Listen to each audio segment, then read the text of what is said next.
로마서 1장 21절부터 32절까지 읽겠습니다. 21절부터입니다. 하나님을 알되 하나님으로 영화롭게 도 아니하며 감사치도 아니하고 오히려 그 생각이 허망하여지며 미련한 마음이 어두워졌나니 스스로 죄에 따라 우전하게 되어 썩어지지 아니하는 하나님의 영광을 썩어질 사람과 금수와 버러지 형상의 우상으로 바꾸었느니라. 그러므로 하나님께서 저희를 그 마음의 정욕대로 더러움에 내어 버려두사 저희 몸을 서로 욕되게 하셨으니 이는 저희가 하나님의 진리를 거짓 것으로 바꾸어 피조물을 조물주보다 더 경배하고 섬김이라. 주는 곧 영원히 찬송할 이시로다. 아멘.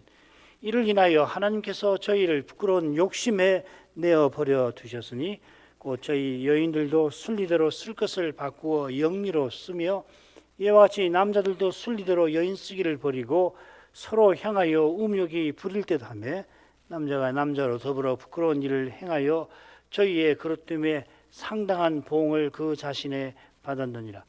또한 저희가 마음에 하나님 두기를 싫어하며 하나님께서 저희를 그 상실한 마음대로 내어 버려두사 합당치 못한 일을 하게 하셨으니 곧 모든 불의, 추악, 탐욕, 악의가 가득한 자요 시기, 살인, 분쟁, 사기, 악독이 가득한 자요 수군수군하는 자요 비방하는 자요 하나님의 미워하시는 자요 능욕하는 자요 교만한 자요 자랑하는 자요 악을 도모하는 자요 부모를 거역하는 자요 우매한 자요 배약하는 자요 무정한 자요 무자비한 자라. 저희가 이 같은 일을 행하는 자는 사형에 해당하다고 하나님의 정하심을 알고도 자기들만 행할 뿐 아니라 또한 그 일 행하는 자를 옳다 하느니라.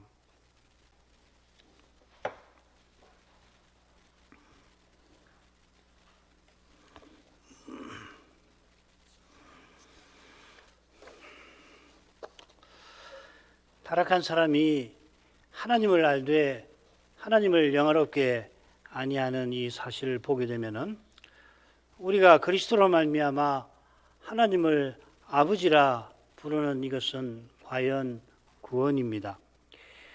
이것이 하나님과 그리스도를 참으로 아는 것입니다. 요한복음 17장 3절의 말씀인데 이 말씀은 아들께서 십자가를 앞두시고 아버지께 기도하신 그 기도에 나옵니다. 성자께서 아버지께 기도하십니다. 인생이 하나님을 아버지라 부르는 데서 하나님께서 인생을 얼마나 고귀하게 여기시는지 드러나는 것입니다. 주님께서 내게 하라고 아버지께서 내게 하라고 주신 일을 이루어 아버지를 이 세상에서 영화롭게 하였사오니 이어 말씀하십니다. 성자께서 그리스도로 오셔서 인생이 하나님을 어떻게 모셔야 하는지를 친히 보여주십니다. 기도하신 그리스도께서 이처럼 순종하여 아버지를 영화롭게 하셨습니다. 그리스도의 이 거룩한 빛에 타락한 인생의 죄가 얼마나 어두운지 숨기지 못합니다. 그래서 바울 사도는 이 복음의 빛 가운데서 이방인과 유대인의 죄를 다루는 겁니다. 다루는 죄의 내용이 많고 또 깊기 때문에 1장 18절부터 1장 마지막까지 2장 1절부터 5절 또 2장 12절부터 24절까지 단락이 이 죄에 관한 내용으로 가득 차 있다고 느낄 만큼 많고 또 내용이 깊어서 거기에 압도된 나머지 한가운데 나오는 단락의 취지를 놓치곤 합니다. 2장 6절부터 11절 말씀인데요. 인생의 죄를 깊이 깨닫고 오직 믿음으로 의롭다 하심을 고백하는 그런 바른 교회와 신학자들도 하나님께서 장차 행한 대로 보응하신다는 이 말씀 2장 6절부터 11절을 죄의 형벌이라고 하는 관점에서 해석을 합니다. 참고 선을 행하여 영광과 존귀와 썩지 아니함을 구하는 자에게는 영생으로 하신다. 분명하게 이런 교훈이 있지만은 타락한 후에는 이 말씀이 해당되지 않는다. 이는 원칙적인 이야기고 타락 이후에는 이 말씀이 해당되지 않는다고 해석을 합니다. 의인은 하나도 없으니 다 진노를 받는다 하는 진리를 2장 6절부터 11절에서도 전한다는 것이에요. 이분들이 강조하는 내용 자체야 참으로 성경적이지만은 그러나 이 성경 말씀을 제대로 대하는 것은 아닙니다. 사도는 참고 선을 행하여 영광을 구하는 이들이 누군가 이단락 끝에서 2장 25절부터 29절에서 또 이단락 처음 1장 16, 17절에서 분명히 교훈하는 것입니다. 이 얼개를 잘 헤아려서 항상 자신의 죄나 남의 죄를 볼 때 이 복음 안에서 그리고 장차 심판에 비추어서 살피는 것이 원만합니다. 자, 지난 시간에 이어서 이방인의 죄를 계속 생각해 나가려고 하는데요. 우리 이방인이 하나님을 명화롭게 아니하니까 죄의 어두움에 더욱 떨어져서 결국 하나님의 영광을 피조물의 형상의 우상으로 바꾸어 버립니다. 똑같은 내용이 25절에도 나와서 지난 시간에 같이 생각을 했었습니다. 그 두 내용 사이에 나오는 24절을 마저 살피고 다음 단락으로 가려 합니다. 24절 다시 읽겠습니다. 그러므로 하나님께서 저희를 마음의 정욕대로 더러움에 내어 버려두사 저희 몸을 서로 욕되게 하셨으니, 핵심 표현이 내어 버려둔다 하는 말씀입니다. 24절 처음에 나와요. 그러므로 다음에 엄밀하게 말하면 두 번째지만 하여튼 처음에 나온다 할 수 있습니다. 이방인의 세 가지 죄를 다루는 세 대목에 똑같이 나옵니다. 마찬가지로 세 구절을 보시면 사람이 하나님을 섬기지 아니하는 사실을 가리켜 그러므로 하나님께서 인생을 내어버려 두셨다 이렇게 이야기를 하고 있습니다. 24, 26, 28절 내용이 거의 비슷하지요. 자, 우선 이 내어버려 둔다 하는 표현이 주님의 십자가 사건에 중요하게 나오는 넘겨주다와 같은 낱말입니다. 가룟 유다가 공회에게, 공회가 빌라도에게, 빌라도가 군인들에게 넘겨주어 십자가에 매달게 했습니다. 그런데 아버지께서 자기 아들을 내어 주셨습니다. 아끼지 않고 내어 주셨습니다. 똑같은 낱말입니다. 아버지께서 우리 죄 때문에 자기 아들을 십자가에 내어 주실 정도라면은 인생의 타락과 죄를 그냥 두실 리 만무합니다. 내어버린다, 버려둔다는 말은 하나님이 어쩔 수 없으니 죄 짓도록 허용하신다는 말이 아니라 심판하시는 것을 가리킵니다. 마음의 정욕에 더러움에, 부끄러운 욕심에 그 상실한 마음대로 내어 버려두시는 것입니다. 사람이 악한 마음대로 사는 것, 거기에 휘둘리는 것 자체가 하나님의 심판의 결과입니다. 하나님께서 하나님의 영광을 피조물의 우상과 바꾼 이방인을 마음의 정욕대로 더러움에 내어버려 두셨습니다. 이 마음의 정욕대로 행하는 죄인의 모습이 에베소서 2장 처음에 1절부터 3절에 생생하게 나오죠. 3절에 보면은 우리 육체의 욕심을 따라 마음과 육체의 원하는 것을 하였다. 전에 그랬단 얘기죠. 굉장히 고집스러운 모습인데 하나님께서 날마다 온갖 선한 것을 주시는 그 사실에 비추어 이 모습을 보아야 합니다. 타락한 사람은 하나님께서 주신 온갖 선한 것으로 육체의 욕심을 이루려고 합니다. 사람이 보기에는 욕심을 이루려고 자기 원하는 것을 힘써서 하니까 사람 보기에는 자기 뜻을 열심히 이루며 사는구나 그렇게 보이지만은 믿음의 눈에는 죄로 죽은 상태입니다. 이 죄로 죽은 상태를 가리키는 표현이 더러움 부정입니다. 이 더러움 부정은 죄와 허물로 죽은 상태, 선악과를 먹는 날에는 정령 죽으리라 경고하신 대로 죽은 상태입니다.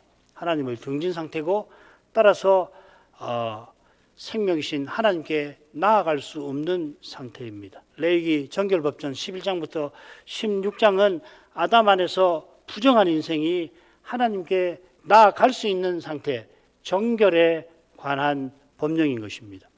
언약의 어머니가 언약의 자손을 낳았는데도 부정한 상태에 얼마간 있게 하셔서 할례를 제8일에 받게 하신 은혜를 바라보도록 하신 거죠. 언약의 자손은 분명 여호와의 상급입니다. 기업입니다. 언약의 자손을 낳았는데 그게 어떻게 저주며 죄가 되겠습니까? 오히려 복이지요. 믿음으로 언약의 자손을 낳았으면 의로운 행위 아닙니까? 그런데도 여호와께서 아이 낳는 일을 부정이라고 규정을 하셔서 그 기간 동안에 성막 제사에 나오지 말도록 하십니다. 이것은 자식 낳는 일에 극심한 고통이 따르게 만든 인생의 그 죄 때문에 그 죄를 여호와 메시아께서 오셔서 없이 하실 것을 바라보도록 하신 것이겠지요. 인생 스스로는 절대로 하나님 앞에 나올 수 없다는 것을 이 더러움이, 부정이 가리킵니다. 하나님께 나가기는커녕 오히려 등집니다. 더러움에서 이 사실을 보아야 합니다. 그처럼 하나님을 가까이 하는 기도와 예배에서 하나님 은혜를 항상 기억해야 할 것입니다. 하나님께서 내어버려 두어서 타락한 이방인들이 떨어진 그 더러움은 저희 몸을 서로 욕되게 하는 그런 것이라 설명합니다. 이것은 하나님의 영광을 피조물의 우상과 바꾸어 욕되게 한 결과입니다. 하나님 영광을 욕되게 했으니 저희 몸을 욕되게 만드시는 것이죠. 하나님의 심판이 얼마나 공정하신가를 보여주는 거죠. 그렇죠? 더러운 상태, 곧 하나님의 영광을 볼 수 없는 하나님의 영광을 등지는 상태에 떨어진 결과 그들은 그들의 몸을 욕되게 합니다. 여기 이 몸은 마음과 짝을 이루는 중요한 표현입니다. 마음의 정욕이라고 할 때는 당연히 신체적 정욕도 포함하잖아요. 마음과 육체와 마음에 원하는 것을 하는 거 아닙니까? 지금 바울이 말하는 이 몸도 신체적인 활동만 아니라 정신적 활동도 포함하는 겁니다. 자, 예를 들어 보시죠. 이제 우리가 그리스도와 연합되었으면 죄로 너희 죽을 몸에 왕노릇하지 못하게 하여 몸의 사역을 순종치 말아야 한다. 여기 몸이라는 말이 쓰였지 않습니까? 12절에. 그리고 13절에 보십시오. 이는 너희 지체를 불의의 병기로, 이 지체도 이 몸과 관련되는 건데 드리지 말고 오직 너희 자신을 의의 병기로 하나님께 드리라. 12절에 너희 몸은 13절에 너희 자신입니다. 요컨대 바울 사도가 몸이라는 말을 쓸 때 종종 겉으로 드러난 인간 전체를 가리켜 씁니다. 겉사람과 비슷한 면이 있는 거죠. 그러니까 몸을 욕되게 한다는 것은 사람이 하나님의 영광을 드러내며 살도록 지원받았는데 지원받은 목적과 정반대로 살아간다는 것입니다. 그렇게 사람 눈에 보이는 삶으로 하나님 영광을 욕되게 한다는 것입니다. 율법을 자랑하는 유대인이 율법을 어기면 하나님을 욕되게 하는 것처럼 하나님의 영광을 드러내어야 할 피조물인 인간이 하나님의 영광을 가릴 뿐만 아니라 피조물에게 오히려 영광과 경배를 돌립니다. 이보다 사람에게 욕된 것은 없습니다. 바울 사도가 지금 우리가 입고 있는 이 몸을 육의 몸이라고 하면서 욕된 몸이라고 부르잖아요. 세 가지 특징이 있죠. 욕된, 썩고 욕되고 약한 몸이라고 했는데 욕된 몸이라고 부릅니다. 사실 우상 섬기는 것만큼 욕된 삶이 없습니다. 하나님 영광에 가장 이르지 못한 상태일 것입니다. 그래서 이 서로 욕되게 한다기보다는 너희 가운데에서, 저희 가운데에서 욕되게 한다, 이렇게 새기는 게 나을 것 같습니다. 바야흐로 무신론의 시대가 도래했다고들 말합니다마는 하나님이 없다 하는 세상이라도 하나님이 안 계시는 것이 아닐 뿐만 아니라 무릇 신이 아예 사라진 것도 아닙니다. 하나님 아닌 것을 신이라 부르는 종교가 우상 숭배인데 사라진 때도 없고 사라진 것도 없습니다. 신이 없다 하지만 자연이나 심지어 유전자를 신적 존재로 여기는 것처럼 돈과 권력과 명예를 하나님처럼 사랑하는 일은 우리가 썩고 욕되고 약한 이 육의 몸을 입고 있는 동안 사라지지 아니합니다.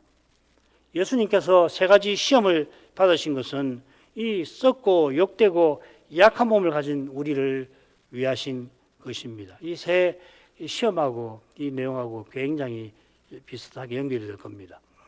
시험을 이기신 주님 안에서 우리가 사시고 참되신 하나님만 섬깁니다. 주는 곧 영원히 찬송할 이시로다. 아멘. 자, 그 다음 달라고 하죠. 26, 27절. 이를 인하여 하나님께서 저희를 부끄러운 욕심에 내어버려 주셨으니 곧 저희 여인들도 순리대로 쓸 것을 바꾸어 영리로 쓰며 이와 같이 남자들도 순리대로 여인 쓰기를 버리고 서로를 향하여 음욕이 불일 듯하며 남자가 남자로 더불어 부끄러운 일을 행하여 저희의 그것 때문에 상당한 보응을 그 자신에 받았느니라. 이를 인하여 하나님께서 내어버려 주셨습니다.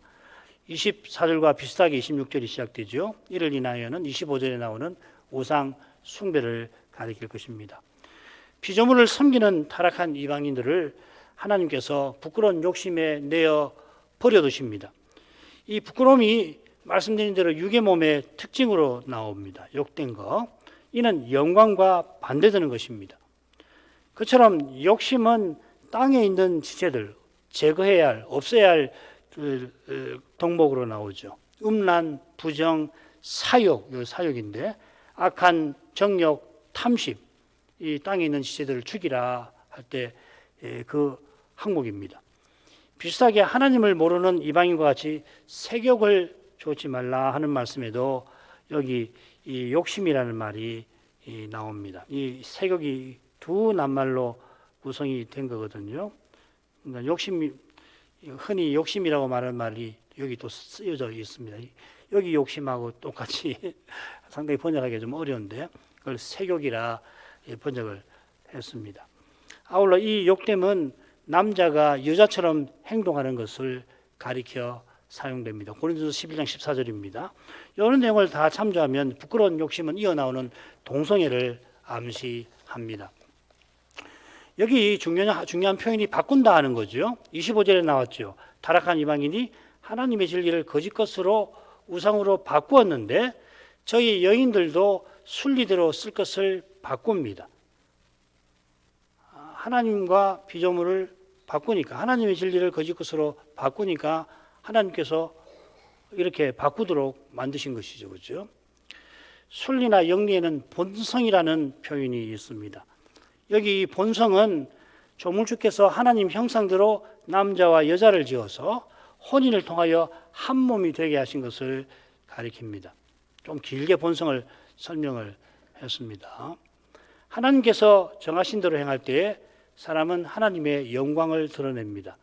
삼위의 영광이 거룩한 혼인에 나타나게 하셨습니다. 사람의 본성이라고 말할 때는 사람을 사람되게 하는 것이라 하는 건데 그건 단지 이성만 아닐 겁니다. 오히려 하나님의 형상대로 남자와 여자로 사는 데에 있습니다. 이걸 굳이 본성이라고 말할 수가 있죠.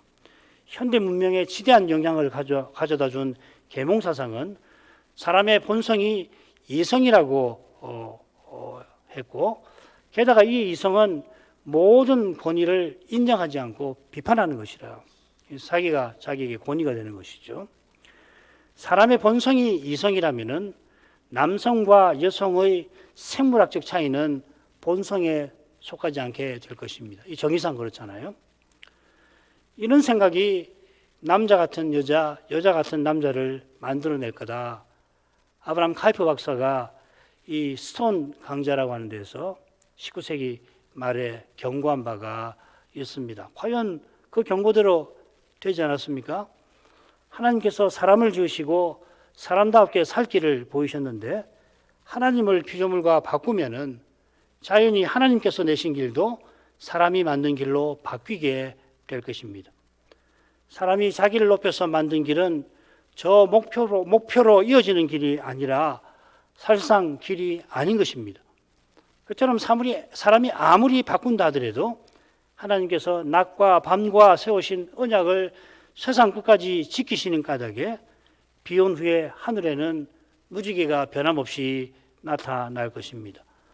이 무지개가 동성애자들의 상징이 된 것은 실로 아이러니입니다만은 그 상징의 실체, 비온 후에 떠오르는 하늘의 무지개가 그들의 주장이 결코 서지 못할 것을 오히려 증거하는 것입니다.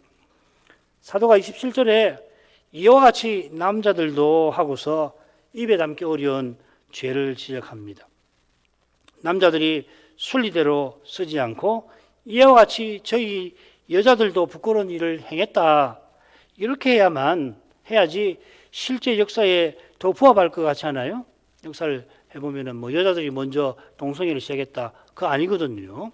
오히려 남자들 지배한 사회고 남자들이 이 사도시대에 아주 지독했거든요. 그러니까 사실에 부합하게 하려면 남자들이 했고 이와 같이 저 여자들도 했다고 쓸 법한데 사도는 순서를 의도적으로 바꿉니다. 실제로 당시 여성들이 남성보다 이런 부끄러운 일을 주도했다 해서 그러는 것이 아니라 반대인데 사도는 이 일이 얼마나 창조 질서를 거스르는가 하는 것을 보여주려고 의도적으로 순서를 바꾸어서 쓰고 있는 것 같아요. 이와 같이 남자들도 이게 굉장한 비평입니다. 이거 사실은. 그처럼 사도는 이 행위가 음욕이 불타오른 것이라고 강조를 합니다. 한글 개혁은 이 점에 조금 약간은 약한 것 같아요. 불일 듯 함에 이렇게 번역을 했습니다. 그런데 사도는 대놓고 불타올랐다 이렇게 쓰고 있어요. 하나님께서 부끄러운 욕심에 내어버려 두셨기 때문에 스스로는 이 욕심의 불길을 잡지를 못한다는 말입니다. 음욕이나 불인다 하는 표현은 신약 성경 여기만 나옵니다. 그러니까 사도가 의도적으로 이 낱말들을 선별하는 거죠. 창조 질서에도 낯선 일이라 하는 것입니다. 이것이 부끄러운 일이라고 지적합니다. 여기 부끄러운이라는 말은 26절에 부끄러움과 다른 낱말입니다. 요한계시록에 한 번 더 나와요. 주님께서 도둑같이 오실 때에 벌거벗고 다니는 사람들의 모습을 이 표현으로 나타냅니다. 요한계시록 16장 15절 보라 내가 도둑같이 오리니 누구든지 깨어 자기 옷을 지켜 벌거벗고 다니지 아니하여 자기의 부끄러움을 보이지 아니하는 자가 복이 있도다.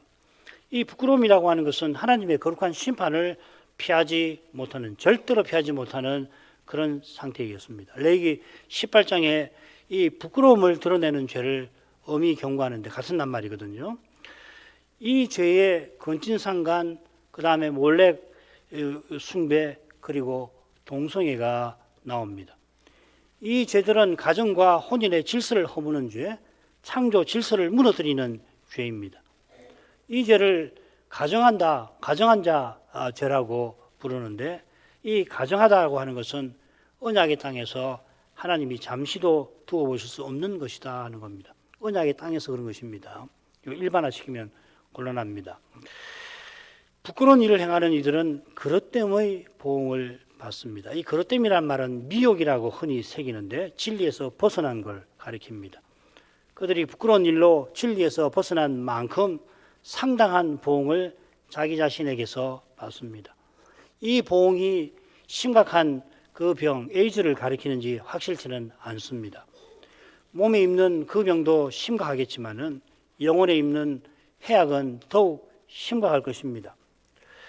이 죄가 실로 부끄러운 것이긴 합니다만은 다른 모든 죄와 마찬가지로 우상 숭배에서 생긴 겁니다.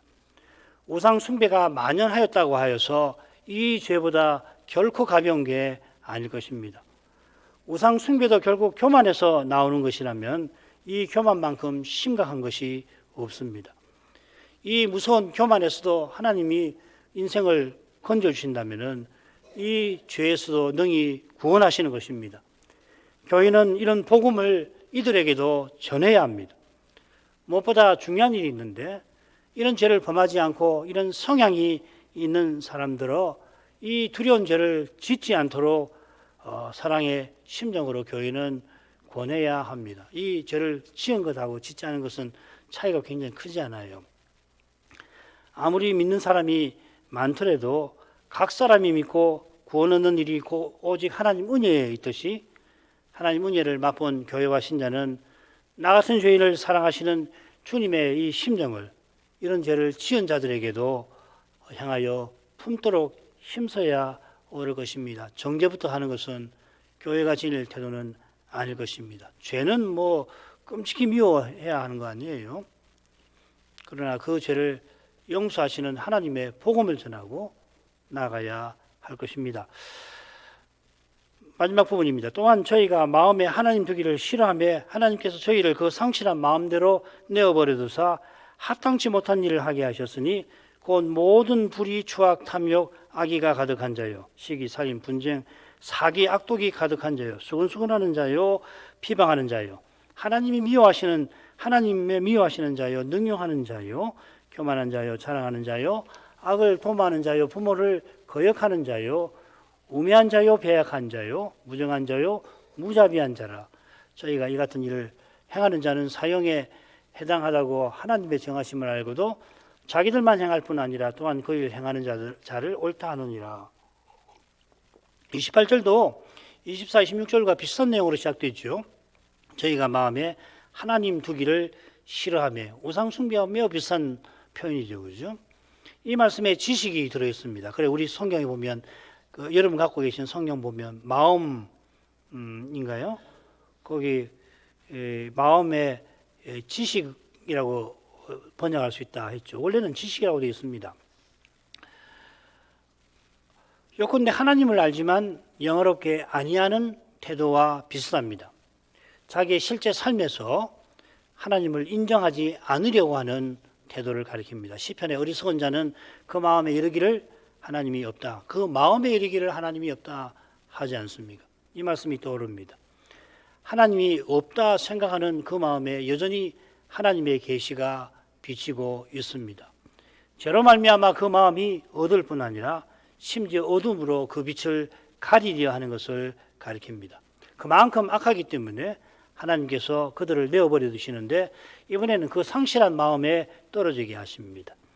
이 상실한 마음하고 이 싫어한다고 새긴 표현이 같은 낱말이 있어요. 헬라어를 쓰면 아주 분명 도키마조라는 말이 있는데 싫어한다고 새겼는데 어떻게 번역할 수 있냐면 인정치 않는다 하는 말이고 상실한 마음은 인정받지 못한 마음이라는 말입니다. 하나님의 시험에 탈락한 마음 이 말입니다.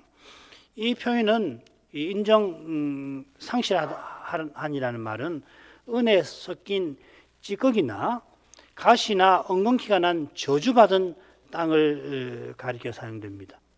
본디 하나님을 모셔야 우리의 마음이 하나님께 인정받는 상태가 될 텐데 하나님을 모시지 않으니까 하나님과 그 뜻에 합당치 아니한, 하나님 인정치 아니하시는 그러한 일들을 행하게 되는 겁니다.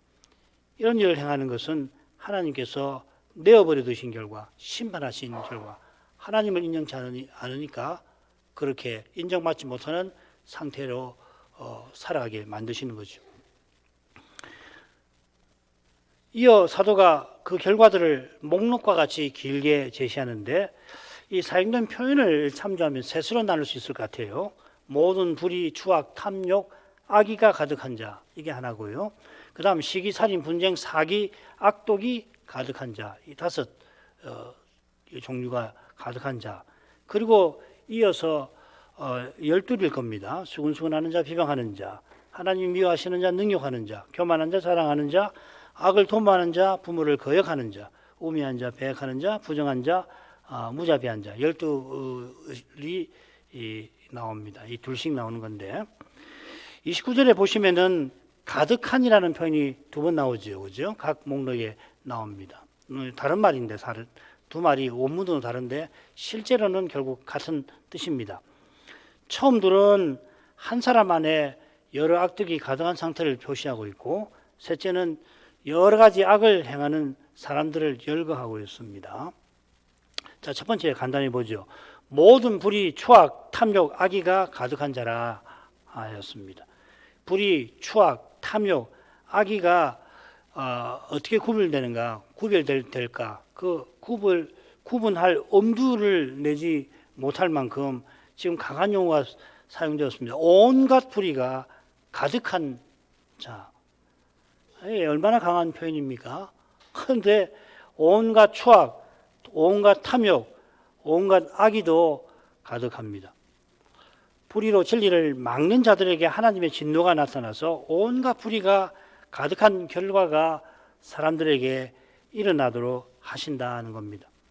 하나님이 신실하셔서 온갖 선한 것을 주시지만은 그 신실하심을 막아버리면, 진실을 막아버리면 결국 사람에게 있는 죄와 악만 나오고 맙니다. 주신 온갖 것으로 온갖 죄를 짓게 되는 겁니다. 만일에 하나님께서 이렇게 철저하게 심판하시면은 수많은 사람이 하나님의 법을 어기는 그것만 내놓게 될 것입니다. 이런 비슷한 그 현실이 전쟁 중에 가끔씩 일어나잖아요. 그것도 완벽하게 나타나지 않는데 얼마나 끔찍한 상태인지 모릅니다. 그래서 추악이 그에게 가득할 것입니다. 바리새인이 가이사에게 세를 바치는 것이 옳습니까? 시험했는데 예수님께서 그들의 악함을, 추악을 보시고 책망하셨습니다. 그들의 마음에 악독이 가득하다고도 전에 말씀을 하셨습니다. 누가복음 11장 39절인데 장로 유전을 철저히 지키는 그 바리새인의 마음에 악독이 가득하다 하셨습니다. 왜 그러냐면은 그들이 그 악한 자의 아들들인 것과 붙어 있는 거예요. 다 같은 말입니다. 악한 자를 포네로스라는 말인데 그 악한 자를 따르는 천사들도 악한 영이라고 부릅니다. 이 추악이라고 하는 것을 굳이 정의한다면 악으로 선을 갚는 태도를 가리킬 것입니다. 또한 탐욕이 가득합니다. 주님께서 장로의 유전을 철저히 지키려 하는 바리새인들의 마음에 악독과 탐욕이 가득하다 이어 말씀하셨습니다. 바울 사도가 믿기 전에 죄의 문제, 자기의 죄의 문제를 다루면서 이 탐욕을 특별히 거론하지 않았습니까? 그가 누구보다 하나님을 섬기고자 했는데 그게 실은 탐욕이었습니다. 하나님을 섬긴다고 했지만은 실은 자기의 욕심을 섬긴 겁니다. 정확하게는 탐욕을 불러일으키는 죄를 섬긴 것입니다. 이게 로마서 6장의 주제 아닙니까? 죄가 바울의 그 율법 지식을 이용하여서 바울 안에 각종 탐심이 일어나게 했다 하였습니다. 각종 온갖 탐심을 불러일으켰으니까 바울의 마음에 탐심이 그때 가득했던 것이죠. 바울은 이런 경험을 통해서 타락한 이방인의 상실한 마음이 어떤 상태인지를 잘 알았을 것입니다. 얼마나 두렵고 비참한지 누구보다 잘 알았을 겁니다. 온갖 불의, 추악, 탐욕이 가득한 마음에 온갖 악의가 가득합니다. 이 악이라고 하는 것은 좀 더 내면적인 태도인 것 같고 악독, 추악은 좀 더 외향적인 태도인 것 같아요. 굳이 구분하자면 악의와 추악을 구분하면 추악은 좀 더 겉으로 드러난 태도고 악의는 좀 더 내면적인 태도라고 하는 것은 어떤 마음의 일정한 움직임 같은 거잖아요. 그게 좀 더 내면적인가 외향적인가 그 차이 같아요. 굳이 구분하자면은. 그러니까 악의는 악한 마음과 의도에 가깝고 추악은 그러한 마음으로 악을 저지르는 그 행위, 또 행동으로 나아가는 태도를 가리키는 것 같습니다. 그런데 이 악이라는 말이 또 어디 쓰이냐면 괴로움을 뜻해요. 마태복음 6장에 보면 한날의 괴로움은 그날에 족하다 할 때 똑같은 말입니다. 그러니까 이 악이라고 하는 것은 결국 이웃을 괴롭게 하고 괴롭히려고 하는 마음을 뜻할 것입니다. 이웃을 괴롭힐 마음에 사로잡힌 사람은 이미 지옥을 맛보고 있는 거죠. 이어서 시기, 살인, 분쟁, 사기, 악독이 가득한 자를 언급합니다. 여기는 첫째 목록과 달리 온갖이라는 말이 빠져 있습니다. 이걸로 봐서 이 첫 번째 목록보다는 좀 더 구체적인 것들로 볼 수가 있는데 가령 살인, 분쟁, 사기 이런 것이 좋은 예가 되겠죠. 아주 구체적인 행위 아닙니까? 자, 그런 점에서 악독이 가득한, 악독이 아니라 악독이 가득한 가득함 이렇게 번역이 되었습니다. 악독이 가득함은 이 말은 악이라는 말이 여기 들어가 있어요. 카키아라는 말이 들어가 있는데 이게 뭘까? 당대 율리학에서 이 악독이 가득함을 어떻게 해석하냐면 만사를 지독하게 곡해하는 그런 행위를 가리켜서 악독이 가득함이라고 이야기했거든요. 그러면 이건 매우 구체적인 행위죠, 그죠? 만사를 지독하게 곡해하는 태도. 자, 이렇게 보면 살인, 분쟁, 사기, 악독 전부 매우 구체적인데 또 이 사도가 쓴 표현을 보면은 이 네 가지는 시기에서 나오는 결과들로 사도가 말하는 것도 같습니다. 이어서 12명의 사람을 열거합니다. 이 수근수근하는 자로부터 해서 무자비한 사람인데 아까 읽어드린 것처럼 대체로 이 둘씩 연결되는 것 같아요. 수근수근하는 자는 은밀히 험담하는 사람이고 비방하는 자는 반면에 대놓고 비난하는 사람으로 보입니다. 하나님의 미워하시는 자는 오히려 하나님을 미워하는 자로 보는 것이 좋을 것 같아요.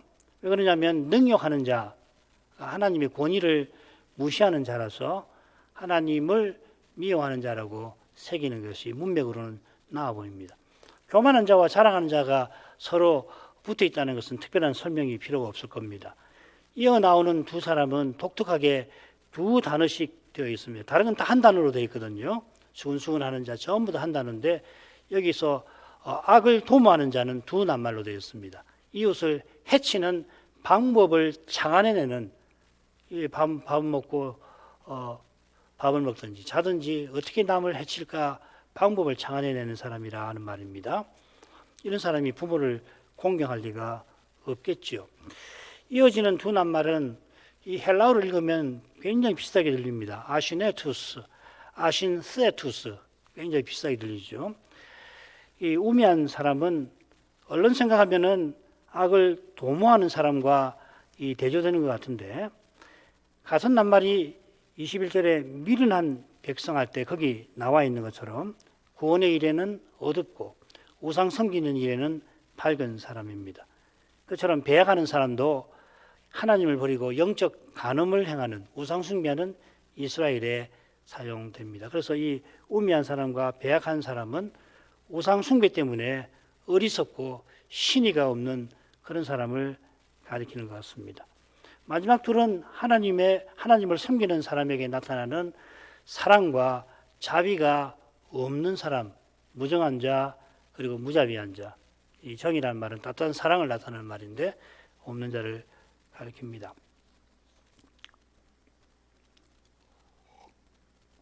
하나님께서 하나님을 떠난 이방인을 하나님 없는 마음에 내버려 두신 결과가 얼마나 두렵고 끔찍한가.